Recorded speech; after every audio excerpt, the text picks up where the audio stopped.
তোমাদেরকে গোলাপ বানাতে হবে। কি গোলাপ? আরে গোলাপ বানাতে হবে, এক্ষুনি এটা বানাচ্ছি।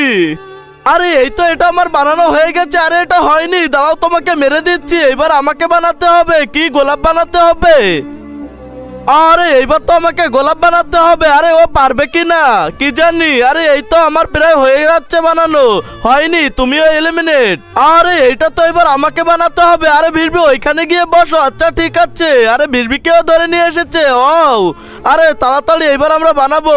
আরে একই শোয়েতে তো কাঁদছে। আরে আমার তো ড্রয়িং হচ্ছে না। আরে এ তো ড্রয়িং হচ্ছে না। এখন একটা কাজ করতে হবে, এখন আমাকে বানাতে হবে। আরে এই তো এবার আমার তো ড্রয়িং আঁকা কমপ্লিট হয়ে গেছে শর্টকাট উপায়ের মাধ্যমে। এই তো আরো অল্প একটু বাকি আছে। আরে ও এবার তো আমি বানাবো। প্রথমে মম লেখার পরে এইভাবে ডাক টেনে তারপরে এইভাবে করা হয়ে যাবে। এই তো হয়ে গিয়েছে। তার আগে তুমি যদি নেইমারের ফ্যান হয়ে থাকো তাহলে একটা লাইক করে দাও, আর যদি মেসির ফ্যান হয়ে থাকো তাহলে সাবস্ক্রাইব করো, আর যদি দুইজনের ফ্যান হয়ে থাকো তাহলে লাইক সাবস্ক্রাইব দুটোই করে দাও। আরে ও কত সুন্দর ভাবে তোমরা সবাই সাবস্ক্রাইব করো।